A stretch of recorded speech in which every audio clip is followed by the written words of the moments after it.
Welcome to Workplace Psychology with Dr. Martha Grajdek. I'm Dr. Martha Grajdek. This podcast examines a wide variety of work-related issues through the lens of industrial and organizational psychology. And while many of the topics discussed here may be seen as intended for white-collar employees and their employers, in reality, the ideas presented here are applicable across organizations and industries. Additionally, many of the topics discussed here may be applicable outside of the workplace. I encourage you to examine what's presented here, apply what makes sense to you, and simply discard the rest. Friendships at work can be a wonderful thing. They can be a buffer of sorts when it comes to deal with the workplace environment and the workplace in general. But friendships at work can also be a liability. Let's look at both. Many of you have a friend at work, whether that is a strictly work friend, someone with whom you are friends while at work, but not necessarily outside of work, or maybe you work with someone who is your friend beyond the workplace. Whatever the case may be, having a friend at work can be a very nice thing. But as I mentioned, friendships at work can also be a liability, and which way friendships work at the workplace depends on the norms at that workplace, at that company. How can friendships at work be a benefit? They can be a benefit to individuals because it provides a sense of belonging. Friendships can bring with them collaboration and support. Beyond that, friendships can help the organization because they may be able to help with retention. It's not unheard of that individuals may choose to stay with an employer simply because they have a friend at work. Seeking another job, on the other hand, where everyone would be a stranger, especially at the beginning, may not be very appealing to some people. But there may be some risks associated with workplace friendships. For example, there may be an appearance of favoritism when it comes to friendships at the workplace. There may be blurred boundaries along with blurred feedback. Conflict of interest may come into play when it comes to friends at the workplace. And of course, there's always the possibility of cliques forming when it comes to friends at work. Friendships at work can become even more complicated when they cross that line of manager and team member or manager and subordinate. When it comes to best practices for individual employees, it's important to remember certain tools, certain ways of approaching friendship at the workplace. And it may be a little more challenging if we're talking about friends that remain friends beyond the workplace. But the general idea is the same. There have to be some kind of boundaries, some kind of rules that both parties are agreeing to when it comes to friendship, work, and separating the two. Similarly, there have to be certain guidelines when it comes to repairing conflicts or dealing with conflicts.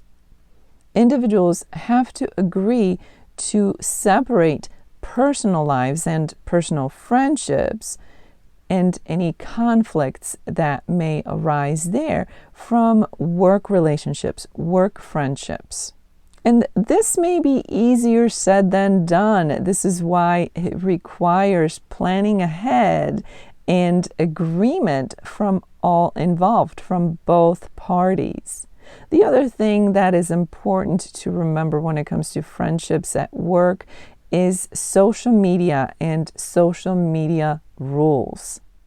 Crossing the line between personal social media and professional social media can be detrimental, sometimes even disastrous. Having friends at the workplace can complicate that even more. That's another reason why some preset rules, some parameters have to be set when it comes to certain things such as social media. And while these rules, these agreements are strictly between the individuals who consider each other to be friends, the organization can certainly offer suggestions and guidelines, which then the individuals can use for their own purposes. It's clear that organizations cannot dictate who can be friends within their own workforce. It can no more say that two people cannot be friends any more than it could dictate two people to be friends. However, organizations do have the opportunity and the responsibility to provide the kind of environment that will promote healthy relationships between employees. Make sure there is a sense of inclusion as part of the organizational culture. This will make it easier for everyone to have a positive relationship with their colleagues. Things such as transparency and open communications are important. And make sure that your organization includes rotations of some sort on some level. This will allow for different people to work with one another on some kind of rotating basis and discourage things such as cliques. Rotation can also include cross-training, which can be beneficial for both the organization and individual employees. Beyond cultural standards and cultural norms, organizations can also set some general rules of behavior as to what is expected from employees.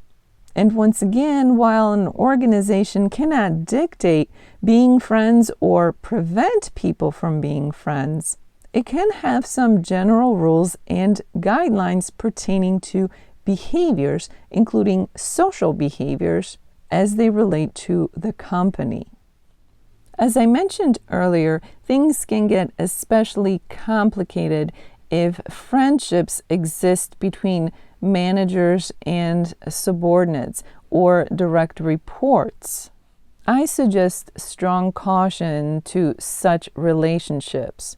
And while managers and subordinates can certainly be cooperative and supportive, friendships can not only lead to behaviors that may be questionable or become questioned, such relationships can also give rise to perceptions that may be less than favorable.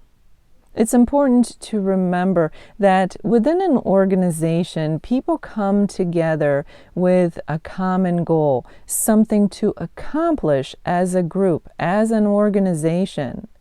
Having positive, collaborative, productive relationships with one another is a big benefit. It can be a bonus, not only to the workplace experience, but also to what comes out as a result of everyone's efforts. But it's important to remember that friendships at work can also be a liability and must be treated differently than friendships that may be strictly personal outside of the workplace. Again, this is where the organization comes in with some general guidelines, offering a friendship boundary checklist that will make it easier to understand what is appropriate for the workplace, not only between employees, individual employees, but also between managers and subordinates or team members. As this episode comes to an end, let's review what was discussed. Friendships at the workplace can seem like a nice thing, a buffer of sorts as we face the daily responsibilities, the daily grind, and as nice and beneficial As friendships can be at the workplace, they can also be a liability. Individuals must go into a friendship situation at work with open eyes. All parties involved should agree to basic rules and parameters of how a friendship will work within the workplace. What is acceptable, what is not, what is expected, and what is not. It's critical to remember, first and foremost, that this is a workplace. Just as important is the organization when it comes to friendships at work. While organizations cannot tell someone to be friends or forbid them to be friends with another person, they can offer some guidelines and rules of behavior, things that are expected of every employee at the workplace. Managers can practice inclusion, open communication, and incorporate things such as rotations and cross-trainings to build strong relationships among working employees and discourage things such as cliques from forming. A friendship boundary checklist is a good idea for an organization to develop and utilize. This kind of checklist should exist for different kinds of relationships within the organization, specifically when we're discussing friendships, peer-to-peer, between departments, or manager and subordinate.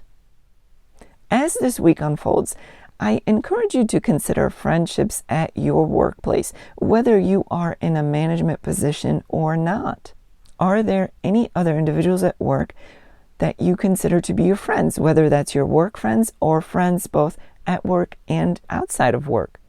If so, do you have a set of rules, a behavioral agreement to which you both adhere? Coming together to agree on certain behavioral expectations and behavioral parameters may not only make life easier at the workplace, but it may save your work friendship one day. For those of you who experience this podcast in an audio-only version, I encourage you to check out my YouTube channel, Stress Free with Dr. G, where you can find the video version of the podcast. Once you're there, check out some of the other videos. They focus on stress management. Stress Free with Dr. G is available on YouTube, and the link for that is in the description below. Thank you for joining me today. Please subscribe to this podcast. I look forward to seeing you here again next time. Until then, I wish you joy and well-being.